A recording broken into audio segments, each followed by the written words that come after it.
News alert. Am I live? It's a Godwinson live news alert. Shenanigans is the title of today's stream, tonight's stream. I'm gonna lay out whatever's going on. We're not gonna just cover today's events, we're gonna cover a few days' events because I've got a few things to get off my chest, ladies and gentlemen. The shenanigans that have been happening behind the scenes. It's all going off. My almonds are activated. We're breaking the conditioning. We're still waiting for a beat to drop so I can start the video properly. It keeps going. It keeps going. It never seems to be in any sight of stopping. Where's all of it going to end? Will it end? Who's next? Which character will enter onto the court next? It keeps going. It just keeps going, ladies and gentlemen. Okay. Press 1 to hear about the shenanigans. The shenanigans, ladies and gentlemen. I don't even know if I'm actually live. I can't even see the chat now, but we're just doing this to nothing. The shenanigans. Come home, Faith. Daddy loves you. He wants you back. Away from the shackles of Ethan Ralph now. Will this go louder?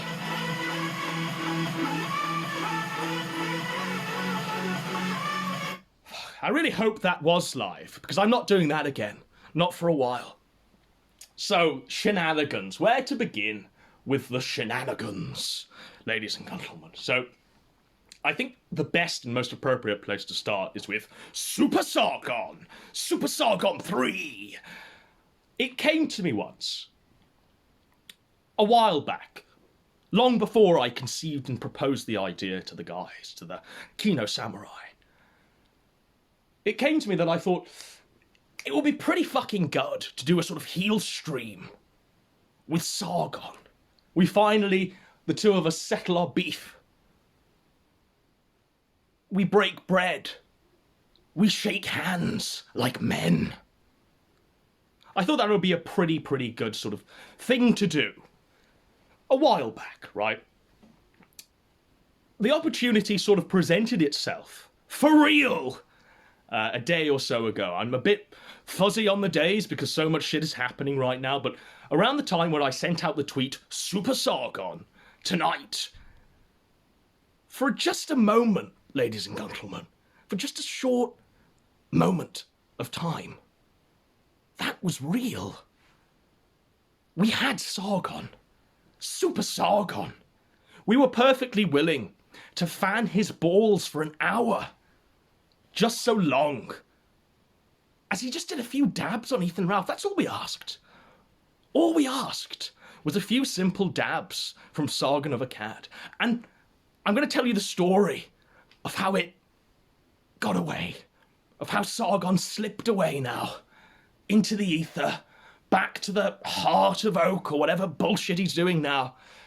So Super Sargon, right? I'm sat there, I'm at work, I'm thinking, what's going to be a good show for tonight? How can I book a great show for tonight? Who can I bring in next? We've had Kraut, we've had Mundane Matt, we've had Josh, we've had the King of Paul. So who next? Which villain from Ralph's past should we bring back next, ladies and gentlemen? And it came to me, a flash of inspiration, as I said, Sargon. Super Sargon. I coined the nickname there and then. You know, it didn't take hours. It didn't take me in a gay op Discord with Shannon Gaines to spitball all of the names we were going to call Sargon. Super Sargon. I was going to play the Dragon Ball Z music and everything. I was going to play the original Kikuchi score. Just as Sargon came on. And we were all going to scream. We were all going to go, ah! And we were all going to go Super Saiyan with Sargon. It was going to be fucking Kino. But it got away from us, ladies and gentlemen. Now, here's how it got away from us. So I'm sat there at work and I'm thinking, Super Sargon. I can hear the Dragon Ball Z music in my head. I can see it clearly. You have to remember, ladies and gentlemen, that just like Alfred Hitchcock, I envision things. And whatever happens upon actual production of whatever video or stream, it always falls somewhat short because I've storyboarded it in my head. I've envisioned it playing out long before it's actually happened. Is it schizophrenia? Or is it just a creative imagination? But my creative imagination really did bring me to the realization that we needed Sargon for that night. We needed Sargon, bring him into play. Super Sargon 3. It was going to be great. It was going to be the best thing in the entire world. And here's how Sargon slipped away. So I go off work. First thing I do is I call Kraut. I start to reactivate the old liberalist link, the old skeptic communication network. And I say to Kraut, look, I need Sargon. Not I want Sargon. Not could you ask Sargon. I need Sargon, Kraut. I need you to do this for me now, Kraut. Dark Lord, I will sacrifice a goat and everything. Like, I have a baby goat here, Kraut. I will put a knife in its jugular just for you, if you grant me this one request, Mr. Kraut. And Kraut said, let me see what I can do. So I'm sat there. PPP's in Canada. I'm yet to fill PPP in on what I've got planned. And I call PPP and I'm going, we've got Sargon. So, Kraut's gonna make it happen. Kraut's making it happen for us now. Like, it's fucking Sargon. Sargon was gonna come on the stream. My dreams would have been fulfilled. I'd have set aside everything for Sargon. Any beef, any perceived slight, any concession that he would have wanted from me, I would have given for Mr. Sargon. Kraut gets back to me, ladies and gentlemen, and he says, right, so this is how Sargon communicates. He doesn't communicate normally. So look, if you send me a DM, I'll respond to you. If you want me to come on your show, I'll probably come on your show. You won't have to go through like various different filters and ciphers and capos to get to me. But with Sargon, you've got to go through a chain of command. It still happens, Jim. You were right, and it's still going on, Jim. All of it's still happening out there in the ether. But Kraut contacts a low-level capo who contacts another low-level capo who contacts, yet again, another low-level capo. And we finally get Sargon on the other end. But Sargon's sending back these messages through this chain of command.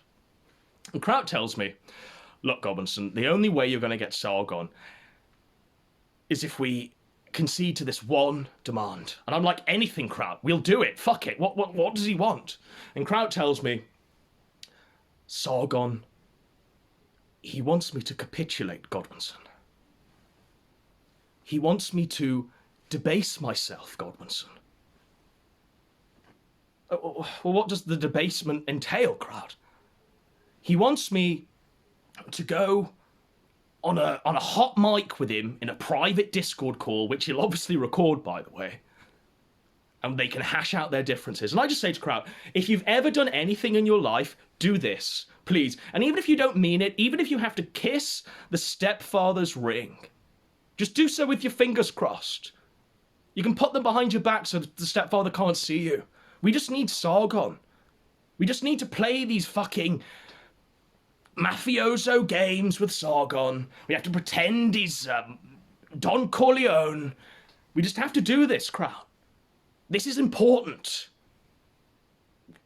We're nailing Ethan Ralph to the cross, Kraut. Kraut, for all of his protestations, he actually says yes, he'll do it. Kraut will capitulate to Sargon.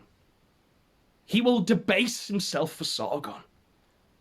He will do whatever sexual act Sargon wants him to do on cam, just so he can appear on This Week in Nectar, ladies and gentlemen. So just round of applause for King Kraut. Now, King Kraut, he was bloodied, he was bruised, he was broken now, but he's really, really redeemed himself. Last night, his video on the Turkish century was breaking about 4,500 live viewers. The power of Kraut. Kraut rises. King Kraut reigns over all who once opposed him. That's a lesson, ladies and gentlemen, in what a redemption arc means. That's a redemption arc. Killer Kraut's a redemption arc. Not Coke Ski. Not a man who tried to order someone's murder live on stream. Stay back! Aim! Aim! Aim! Not that man who hasn't changed, who hasn't gained any more success or popularity, has only been seen to seep down even further into the gutter to the point where he's streaming to about 200 bots on DLive with his co-host, a chemo patient. That is not a redemption arc. Whatever the Gunt God are trying to gaslight it as, it is not a redemption arc. Look at Kraut. Look at Kraut's numbers. Look at Kraut's Kino for evidence of what a redemption arc is, ladies and gentlemen. So yeah, Kraut's perfectly willing to debase himself for Sargon. We're at that point in the story. We've still got a few more fucking shenanigans that I want to convey here because it's going crazy tonight, ladies and gentlemen, but Kraut's perfectly willing to debase himself for Sargon. Round of applause for Kraut. What a king. What a hero. Then we get a response back from the capo that's received the response from the chain of capos. And he says, the capo says, Sargon might do it. What are your terms? And I say to Kraut, look, we'll offer him money.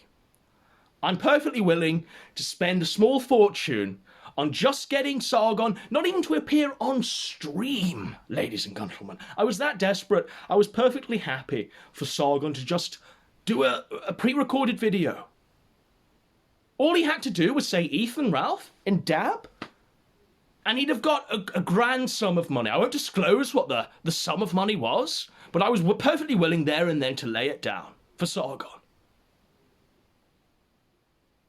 And the capo gets back to Kraut and he says, I want to know the exact terms. So Kraut just fires up OBS and says, Gobbardson, go. Just talk now, lay out the terms. And I say, this is what I want. That's all I want. Sargon. It's all we need, Sargon. Alas, Sargon pussied out. Sargon decided he was going to remain in the shadows, trying to do this weird Hearts of Oak bullshit, trying to redeem his own, whatever's left of his reputation at this point. The man who travelled England, being followed by flying fish and milkshakes and passion fruits. The man who was horse-shitted. He stood giving a speech in front of a white transit van. And a local of the town that he was in decided to walk up to him with a bucket of horse shit and lay it down at his feet. A tribute to the Sargon, ladies and gentlemen. So Sargon's out of the running. I'm just like, fuck. What can we do? We've not got Sargon. I'm just not even going to do the show. I won't do a show unless I know it's going to be great. I'm not going to stream snipe Ralph and his shit show for nothing. You know, we need actual guests. So I say to PPP, like, who have we got? Like, who can we just pull out of the stable, like, right now? And PPP's like, Dispatch. And I'm like, really? I mean, is this Dispatch? Like, what has Dispatch brought to us, really? Like, what has he got for us now? And PPP's like, oh, he just wants to he just wants to talk about Stream.me and what happened 2 years ago. And I'm like, okay, well, I mean, it's not going to be a great show. It's not going to really build the momentum of what we're trying to get covered here. But, okay, we'll get Dispatch for a show. Then, ladies and gentlemen, more shenanigans, right? So I'm like, okay, if we've got to have Dispatch, I'm going to try and, like, book another guest because, I mean, we like Xander, we love Xander, like, we'd probably be streaming on BitChute right now. I mean, when everything deplatforms us, we're coming to BitChute. Not BitChute, what's his platform? Bitwave, yes, Bitwave. We'd probably go on Bitwave, you know, with Xander and Rand. We'd probably end up there. But I'm just like, okay, quite frankly, I mean, the guy's more low energy than Josh, right? So we need another guest. So I'm like, okay, who can I contact? I contact Drummer 1488, Drummer 1488, based drummer. And I send him a DM, I say, look, brother, if you want on, we'll happily give you a platform. They're shitting on you right now. They're calling you a liar, a coward, a traitor, a piece of shit, a snake, just simply because you've identified that Faith Vickers, the child bride, is indeed a teenager. Now, question, chat. Is an 18-year-old a teenager? But that's the semantic fucking debate we're having. Proper Sargon tier debate we're having about the nature of the definition and the nature of language. And Dome Pesos is like, in my country, it's the age of consent is 4. So this is the fucking shenanigan we're in this point. So I said to Drummer, like, come on, man. And he's like, yeah, I'll come on, but I don't want to. I'm like, I appreciate your honesty. And he says, I don't want to because what they're doing is they're trying to associate me with you and PPP and Kraut and Matt and all of the others, when in fact, Drummer is just speaking off the cuff. Like, he's got his own mind. That is the first contact I've actually had with Drummer. And Drummer says, I don't want to be associated, really, because it would confirm their fucking crazy gay op theory. So Drummer's saying, I'm perfectly happy to just stand alone, my own little island, and I'll just continue having my voice. And they can keep pointing the finger of like, oh, you're in a cabal, it's a gay op, ah! But it won't matter because I have my integrity intact. So round of applause for Drummer. Round of applause for Drummer 1488. What a king. What a king. So at this point, I'm fucking desperate. I'm like, oh, I've got to book a show for PPP and Dispatch. We've got to get something going. Like, we can't just stream Snipe Ralph with nothing, really, can we? It'd be shit. I mean, in the immortal words of Mike David, right? Start with this kill stream. It's shit. I'm working on the impression. In about a week's time, that's going to be 100% bang on the money, ladies and gentlemen. I'm going to do a whole Red Bar show where I bring Warski on, I trick him into thinking I'm Mike David, and we just go. We go, ladies and gentlemen. But at this point, I'm just like, who the fuck can I book for this show? Who can I bring into play? And then I'm like, oh. It's Coach Red Pill's best friend, who's just been thrown under the bus by Ethan Ralph in a $50 pay pig stream with Rand there. Wild Smile. Wild Smile. He'll do it. You know, Wild Smile will do it. Fuck it. I get Wild Smile. I'm like, hey man, will you do the show? And he's like, yes. So there we go. Wild Smile. Dispatch. It's not a great show. And I said as much to PPP at the time. I said, this isn't going to be a great show, but it's the best of what we can do. It's the best of what I can fucking conjure up at this point in time. I'm sorry. I apologize. To be honest, I was all set on Super Sargon, but alas, Sargon decided to... Well, whatever Sargon decided to do, it was just fucking shit. It's shit. Start with this kill stream. It's shit. Mike David, Red Bar, everybody subscribe. What a king. So at this point, we've got Wild Smile and Dispatch. Let's go. This Week in Nectar. Let's go. Alas, something happens. Half an hour, 30 minutes before we're actually supposed to go live. I'm like, by the way, at this point, I'm like, I'm not really going to go on with fucking Dispatch and Wild Smile. Like, it's going to be shit.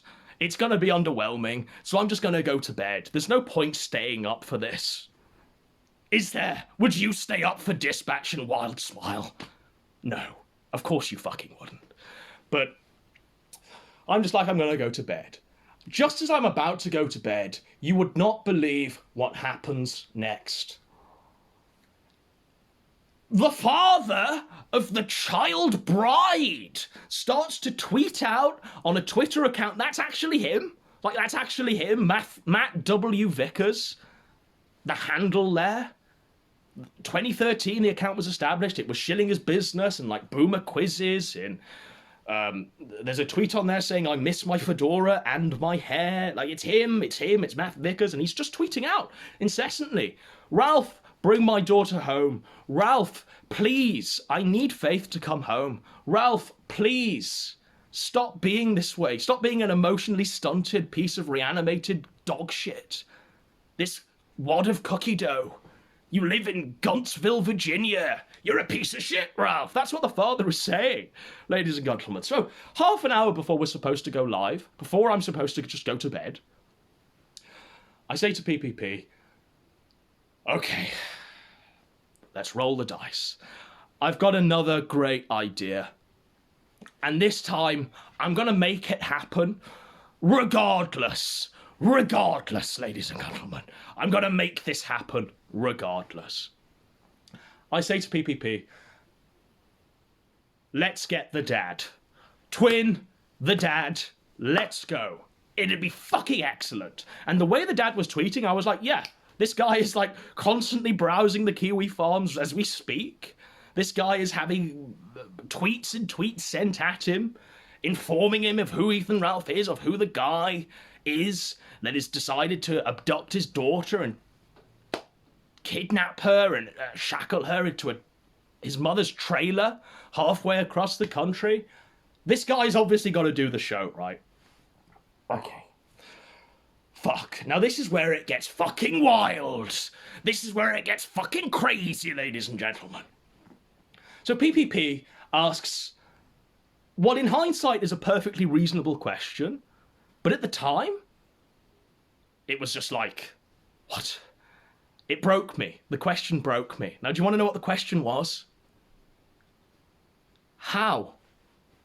How, Godwinson? How are we going to do this? So the time is ticking. It's half an hour before we're supposed to go live. It's half an hour before we're supposed to stream snipe Ethan Ralph. And I'm like, fuck. Here we go. Okay, it's on. Let's go. I contact a guy who knows a guy who would play the perfect dad of the child bride. Like, this guy, you would not believe.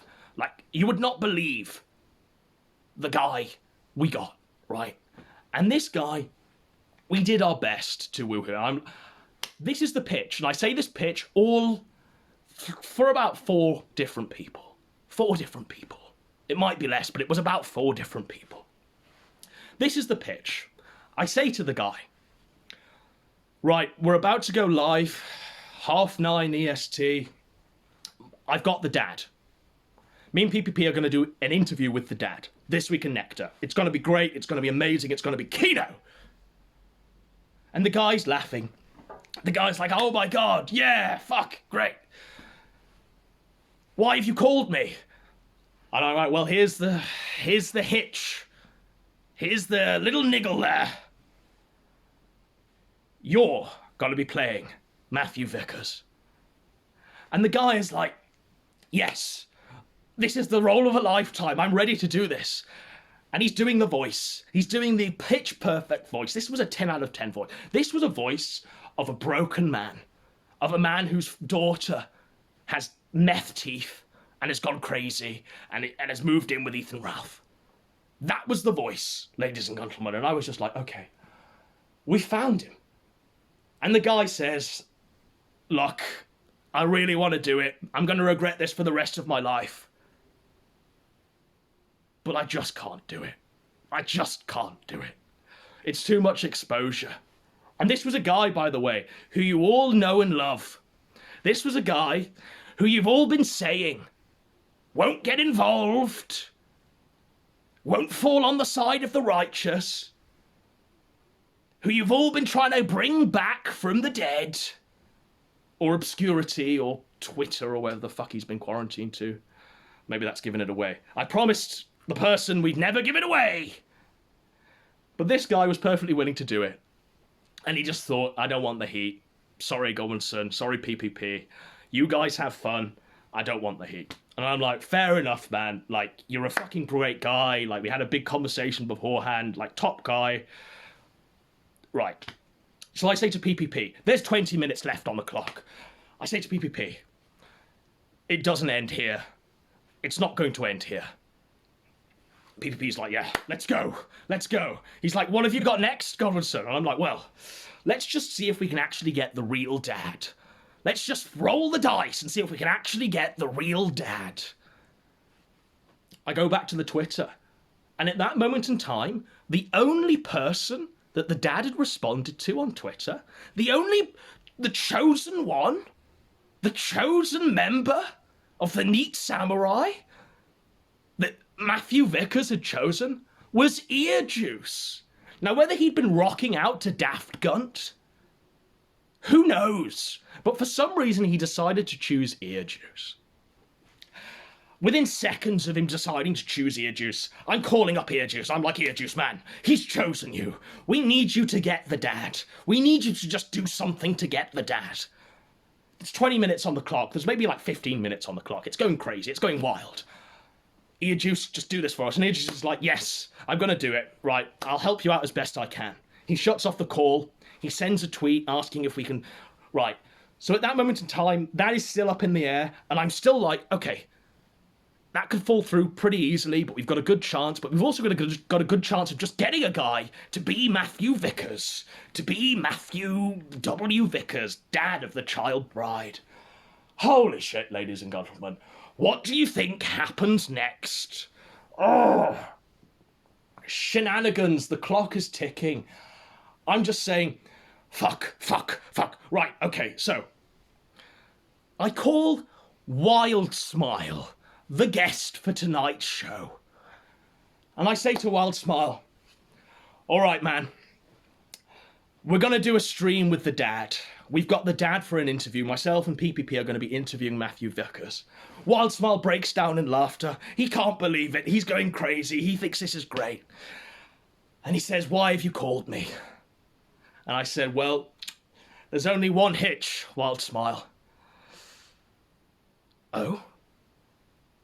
You're playing Matthew Vickers tonight. And Wild Smile, he does his best. He tries out a few voices. They were shit. But he did his best. He did a little audition for us. And at this point, we were on sort of a rebound because the guy we had before, your fucking mensch, your daddy, who was perfectly willing to do this, no word of a fucking lie, he was just the top pick, the number one choice. And Wild Smile didn't quite measure up. So we'd say, thanks, Wild Smile, we'll book you for tomorrow night. Stay safe, man, you know, keep watching the skies. The bumblebees are real, Wild Smile, whatever. Goodbye.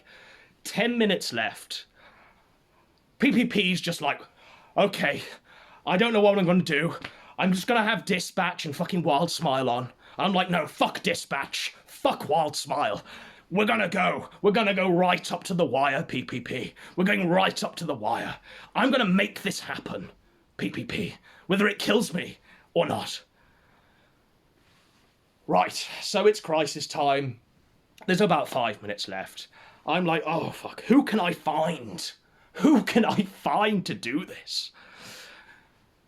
By chance, by fucking miraculous chance, I have a DM on my Twitter from Turk February, Pony Gorilla. You all know him as a member of Toad McKinley's crime family. You all know him as ED Mod, whatever the fuck he was, I don't know.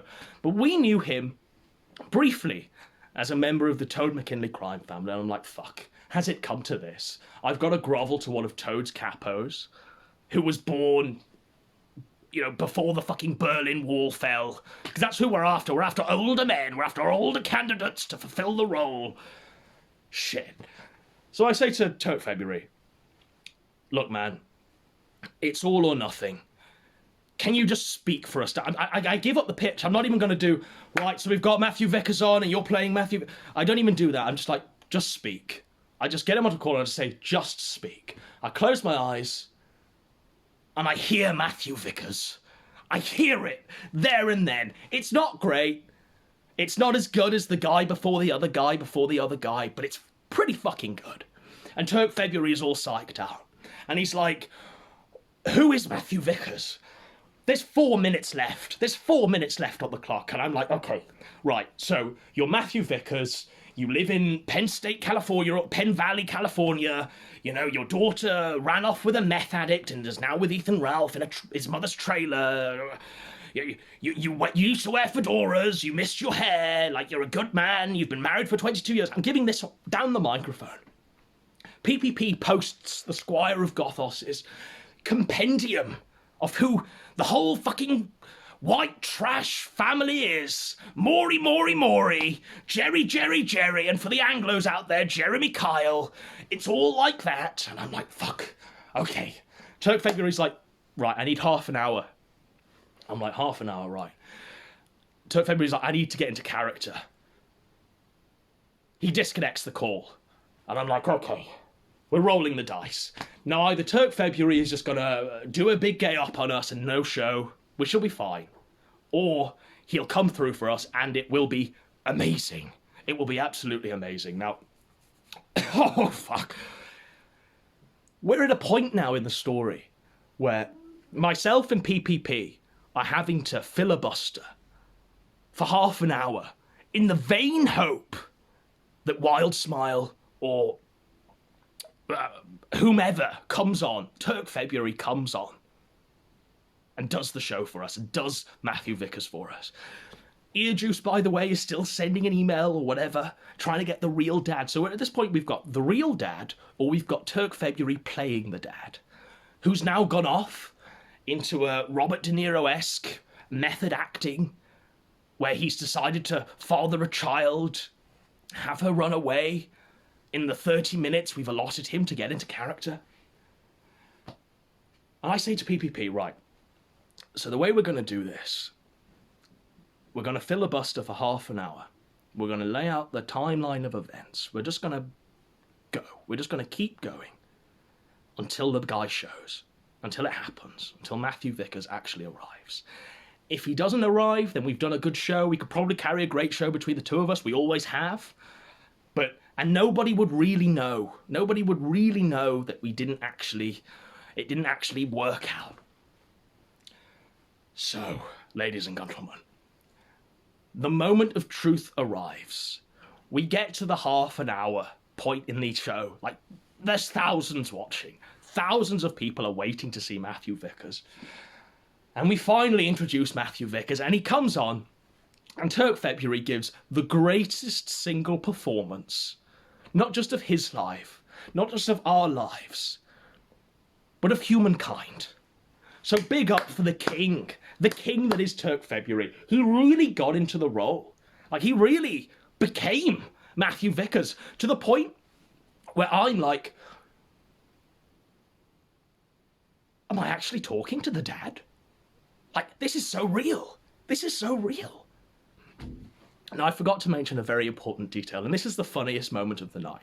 So whilst you were laughing at us reading from a script and acting, all of us were acting, whilst you were laughing at us and wondering, oh, fuck, Godwinson can't say, Godwinson can't, like, say you've been porking his daughter, he's been porking your daughter, Ethan Ralph, and will she have to abort the retort? What a bastard, people were saying. People were saying, what a bastard, how dare he do this? This is a broken man, Faith, come home. Little did they know, right? So, this is the funniest moment of the night. This is what myself and PPP were creasing up over during the entire time. And it was the hardest thing to do. So, who do you think operates OBS for us? Because, of course, it's not just enough getting the show together, booking the guest. We also have to scramble around 5 minutes before the show starts for some fucking stooge to operate OBS. Now, Kraut's a king for doing that. But, I mean, it was going to be Dispatch originally. Dispatch was going to do the OBS because he was going to come on the show. Then he got butt blasted because he wasn't allowed on the show because we had to reschedule him because we had a better guest. So we got Kraut. And we say to Kraut, look, Kraut, we need you to stay up to 6 a.m. there. We need you to break the sleeping pattern that you acquired yesterday, just for one night only. And Kraut, without a moment's hesitation, goes, okay, I'll do it. What's the occasion? Well, Kraut, myself and PPP, we're about to interview Matthew Vickers. We've got the dad. We've got the real dad. Kraut's like, no fucking way. I'm like, read the Twitter, Kraut. We've got him. And Kraut's like, fuck, oh fuck.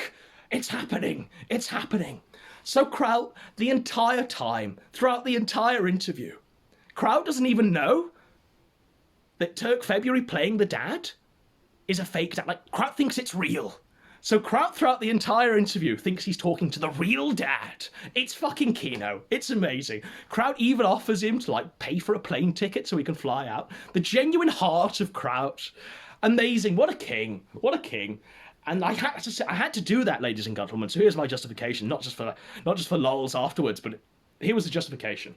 I said, Turk February, you're going to have to sit in a green room with Kraut while you're waiting for us to do the filibustering half an hour where we set up the timeline.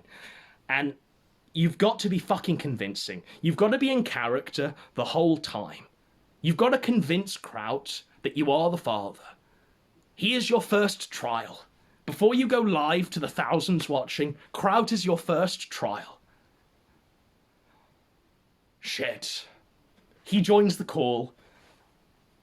He's talking about, how do I use Discord? Kraut is typing step-by-step instructions, knowing, and we know full well, myself and PPP, we know full well that this is Turk February, but Kraut's bitten. It's amazing. We finished the interview, and Kraut's like, fuck, man, that was crazy. That poor girl.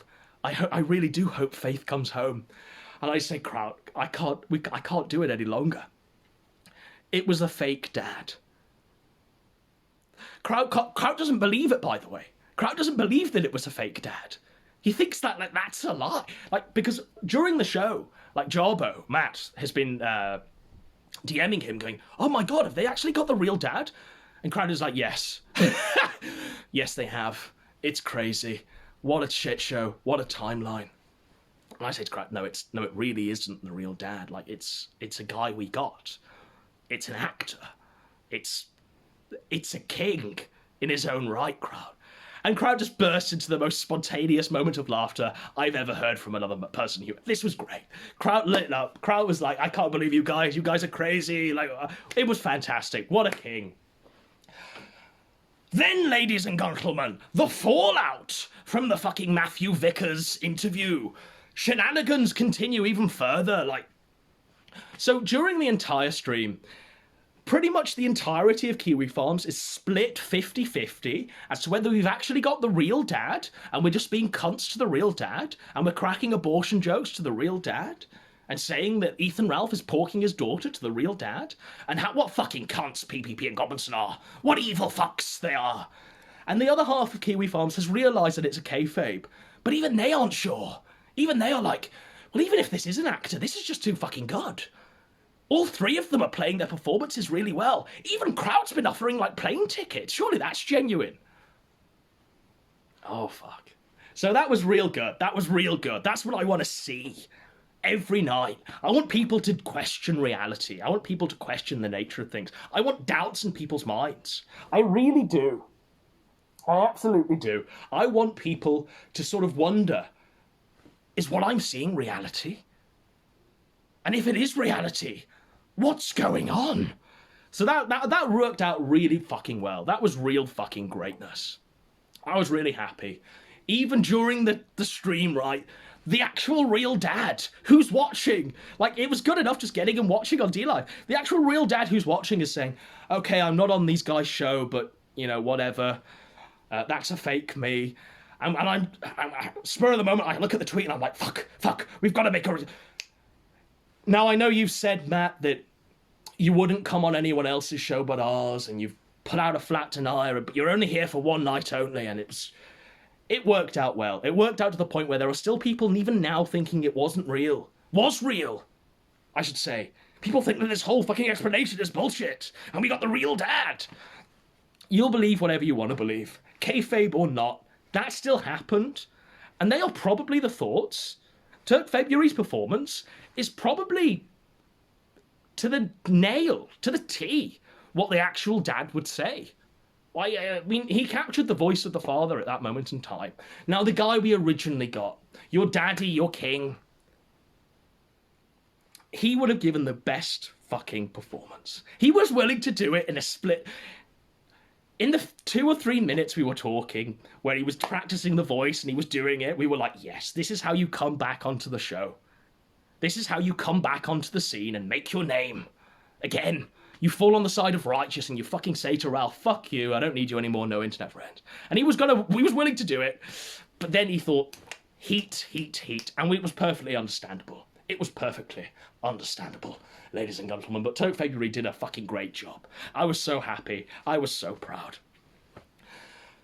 Shenanigans continue, ladies and gentlemen. So, Turk February, in response, for a reward, like I say to him, right, fantastic job, you're a king, absolute kino, you really pulled it off for us last night, what a performance.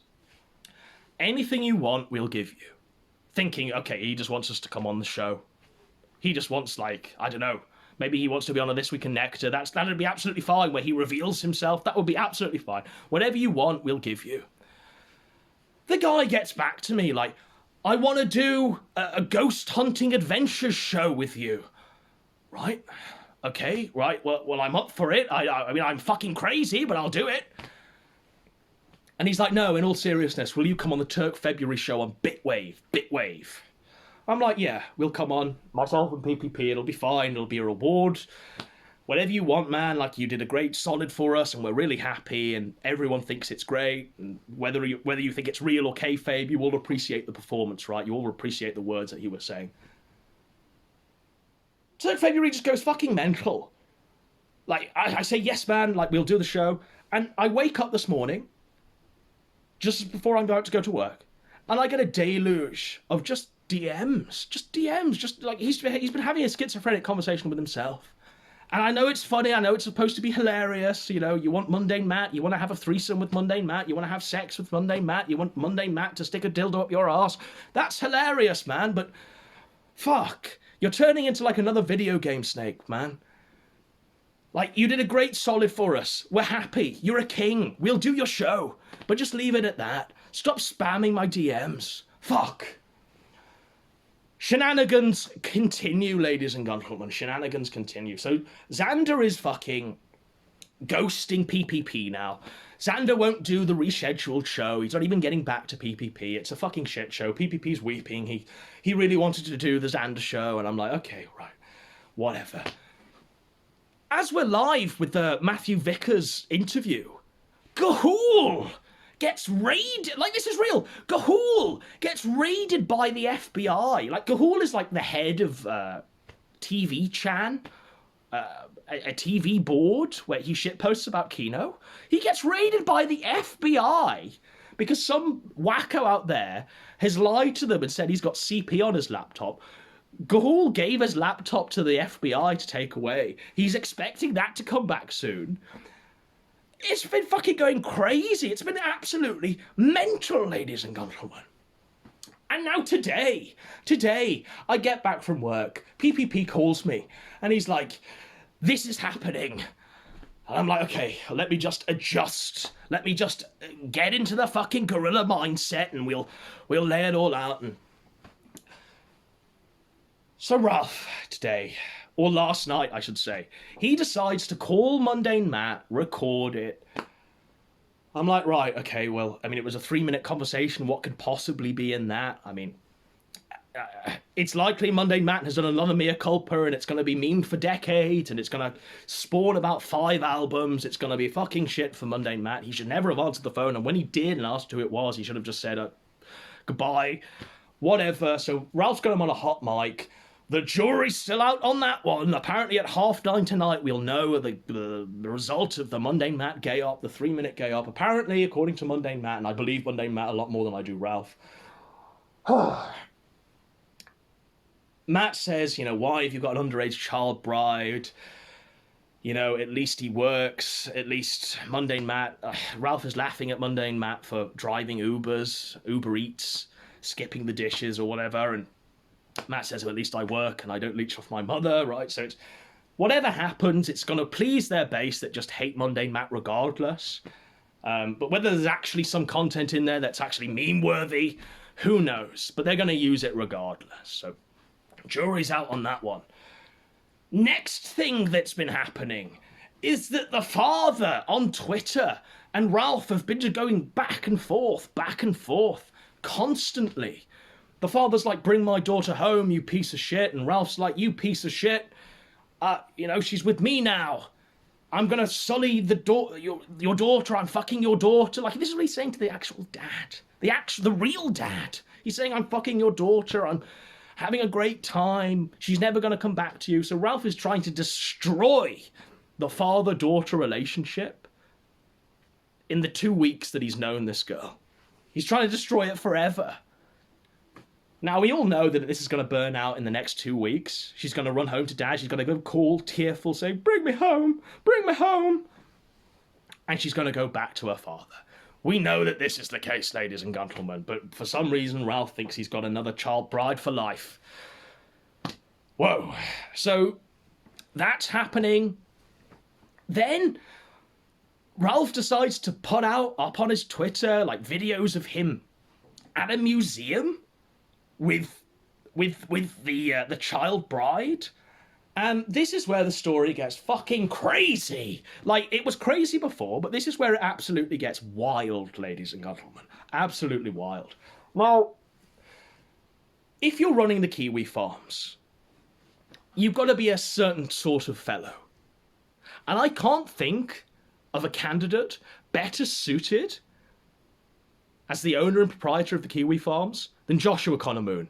Like, this man has unbelievable powers of autism. So Joshua Moon works out that Ralph's taken her to a weird museum where they've replaced the statue of the Confederate general that used to be there with a black man in dreadlocks wearing Nikes mounted on a horse. So, like, we are in fucking Bizarro universe. We're in the fat Twilight Zone. It's going wild. Like, I'm like, what? Josh is the only one that did a double take on that image and decided, I need to do a background search into the statue. So that's the sort of museum that they're in.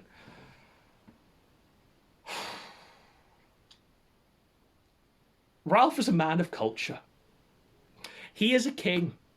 He is a mensch, ladies and gentlemen. Don't you forget it now. He's not white trash. He's not fucking his child bride in his mother's trailer. He's not fishing out burgers from the garbage and then eating them, ladies and gentlemen. He is a man of refinement and culture, a true Renaissance man.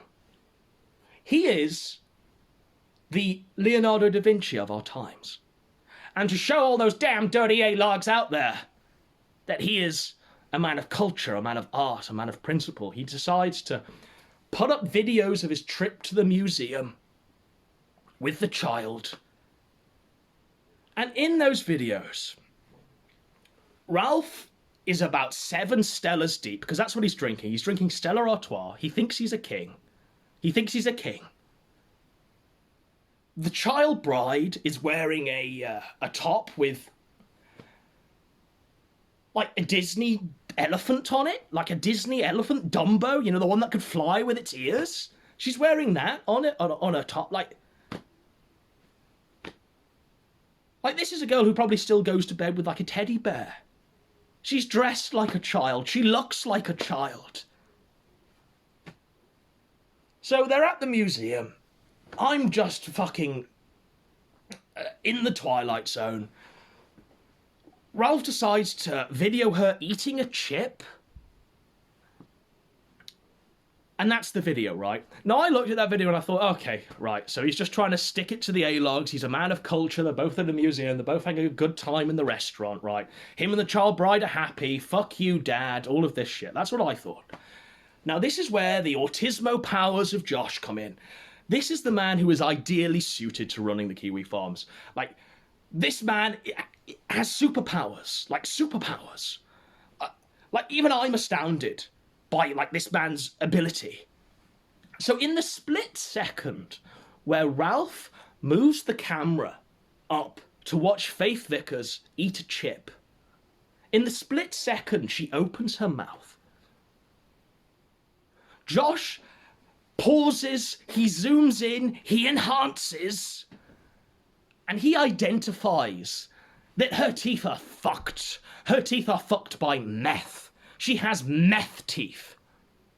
Now that's the sort of person I want running the Kiwi Farms, running the League of Autists that post there. I want a man who can in a split second identify meth tooth, ladies and gentlemen. So Josh is another king. Round of applause for Josh for just being a king. So the girl's teeth are fucked by meth. This 10 out of 10 18-year-old piece of ass every single day is losing points, is losing a statistic. Dick Masterson's involved now. Dick Masterson's following the dad and asking the father if the father would suck a dick to bring his child home, his daughter,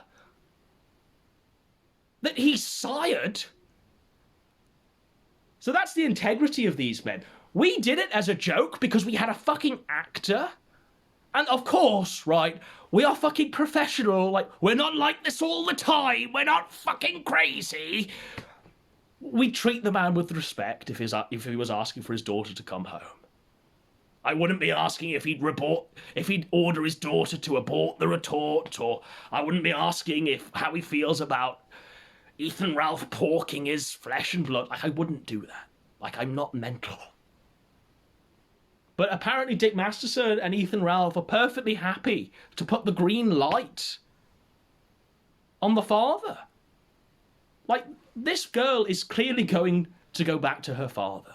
Like, a father-daughter relationship, a father-son relationship, whatever. It's turbulent, sure, but it's pretty long-lasting. And a lot of people, before they do defoo, before they do a fucking Molyneux and cut off all family ties, they go through a lot of fucking obstacles and trials to try and make it work, to try and make that bond work.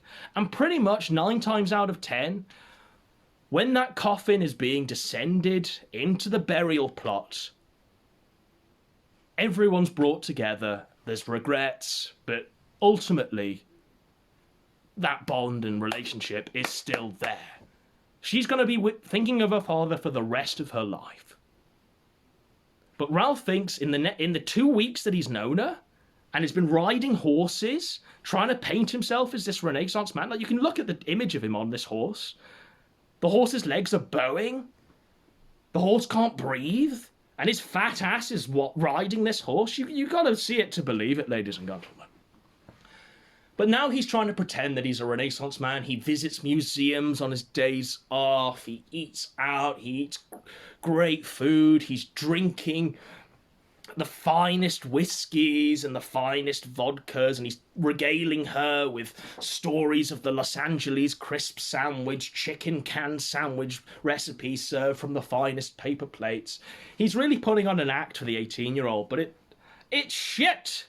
It's total shit. And it's not going to last as long as her relationship with her father is going to last. Like, you're not going to cut that family tie. I'm pretty confident.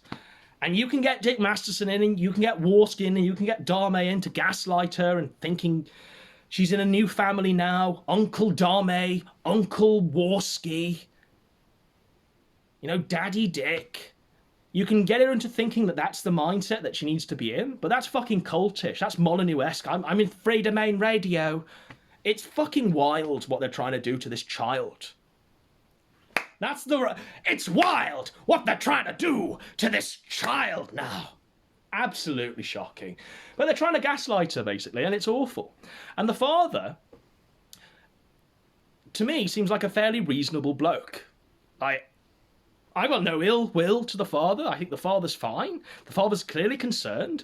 His side of the story that he's putting out on Twitter is that he didn't know that his daughter who was locked in her bedroom, was communicating with Ethan Ralph, and he didn't know she was going to, like, move halfway across the country until she actually did so. Until Ethan Ralph paid for her to fly across. Like, he didn't know that was going to happen. Like, it was a complete shock to him and his wife, who he's been married to for 22 years. The man has worked a great job. He owns his own home. He is a mensch. So, round of applause for Matthew Vickers. What a king. The real Matthew Vickers this time. So he seems like a really great bloke. Everything that Ralph is not. Literally everything that Ralph is not. And it's crazy to me that they're trying to not just gaslight this girl, but also cut off a pretty important relationship with her immediate family members. And it's not going to last. Like, we know it's not going to last. This is teenage rebellion. She's going to get out, like, the dark side Phil and his child bride. We all know the fucking law. She'll get out eventually. She'll speak her truth. She'll be on This Week at Nectar. It'll be great. I give it about 2 weeks. I've got a bet on with PPP. I give it about 2 weeks. PPP gives it a longer period. I'm not quite sure what or when, but I think it's going to happen sooner rather than later, and I think we all know that. And I think it's going to cause Pillstream 5. I think it's going to go crazy for the Gunt God there, and they're all going to pretend it didn't happen, just as they pretend that, you know, Ralph whacking off to Soph didn't happen, and just as they pretend that J. Caesar didn't happen, and just as they pretend that a whole myriad of things didn't happen, especially Warski and Ralph reviewing CP on the stream there and editing it and discussing it, and wild things, absolutely wild things. And now I just want to finish it on the best bit of this whole lore. So PvP's just finished his video. He gives me a call. He's like, what did you think? I'm like, it was great, yeah, wow, yeah, fucking great. You mensch. You are my mensch, pay. And I am not somewhat trepidatious about saying that. And PvP's like, oh, my hero, my childhood king, the Hollywood God, has just uploaded a video. I'm like, oh, let's watch it together. And the video is called My New Stalker, PPP. And the guy, Hollywood God, the man who was the fifth third man, the alien. We all remember the alien that we photoshopped Kraut's face onto. Who knows the way? Godzilla. Hollywood God is blasting PPP. PPP's childhood hero. PPP is now having a Red Bar Warski moment. The Hollywood God is triggered not by PPP being an obnoxious troll, but simply because PPP decided to say these words. Well, maybe the Snyder Cut will be good.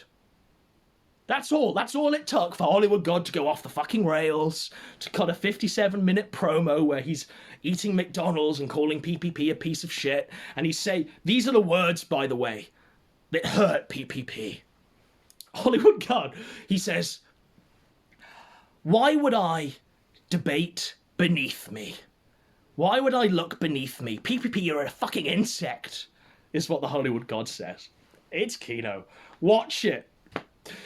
I don't know if PPP will do a stream responding to it, but here's the fucking esoteric lore that PPP has told me about Hollywood God, because I'm not, like, versed in the guy, but Hollywood God thinks that Batman 1989, the one with Keaton, the one with Jack Nicholson, is the best Batman film of all time. And I agree. Like, it's my favourite. I love the scene where Jack Nicholson walks into the museum and they do the dance and he's like, Lawrence, let's go, let's dance.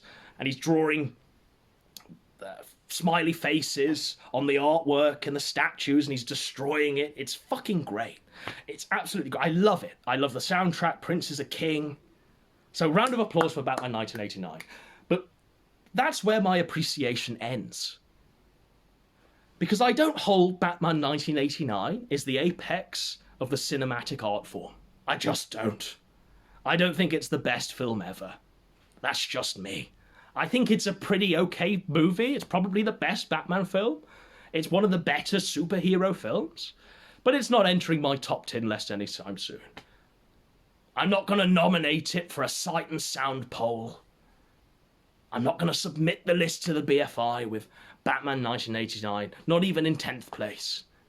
But certainly not in first place. But Hollywood God, Batman 1989 is his favourite film, is the best thing in Western culture. Is the best thing in Western culture. So any successors to Batman 1999 are frauds, charlatans, and also blasphemers. So he hates everything that comes after. And simply because PPP decided, well, what if the... So Hollywood God, he cuts a promo on the Snyder Cut that's not even released yet. But he cuts a promo on it and he says, look, guys, I don't need to see shit to smell shit. And PPP's like, what if the Snyder Cut's good? Like in his chat there, what if the Snyder Cut's good? And the guy's like, stop putting thoughts into people's heads, PPP. You're corrupting minds. And Hollywood God is straight up just fucking blasting PPP. He's blowing him out. He's saying, I'm cleaning house tonight, boy. Get out of my house, PPP. You piece of shit. And this is what it's all about. PPP did like a response video calling him on to do a debate. And then now the Hollywood God has responded saying, PPP, I will not debate beneath me. How dare you? How dare you challenge me? You are nothing to me. The Hollywood God. So a round of applause for the Hollywood God. So I think that's all of the shenanigans. Now, I've not been able to read the chat there. I'm not even sure if this is actually live. But I can only hope that what's been happening during this stream isn't so seismic that I have to do another stream straight after, recapping the craziness. So shall we find an outro song? Do people want to groove and dance? Even if you are just figments of my imagination and I've been streaming to nothing this whole time. It really is a disaster, but let's try and get some outro music. Like, what do people want? What do people want? Okay, it's made a decision for us. Over this last fucking few minutes of this song, I'm gonna try and conjure up what's left in the lore to catch you all up before we move on to the next moment of the arc. So we've covered... Okay, we haven't covered this. We haven't covered the fact that Ralph is now calling the child bride Zuma Girl because he wants to be Dick Masterson. Josh was right. Just like 80s Girl, he has his Zuma Girl. It's cringe! Cringe! It's cringe, ladies and gentlemen. I don't know what's next. Apart from me saying goodbye, ladies and gentlemen. Me and PPP are going live tonight at 9:30. We might have Dispatch. We might have Wild Smile. If not, it'll just be us two and we'll do a fucking Kino show. You know it'll be great. You know it'll be good. Stay tuned for more Kino and Nectar. Neat Samurai.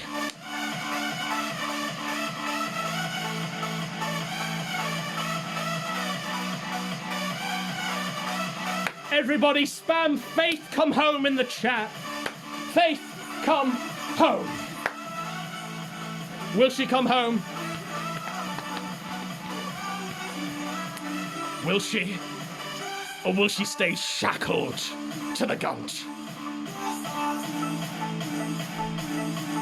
Alright, how do I actually end this? This is where the boomer fucking tech moment comes in.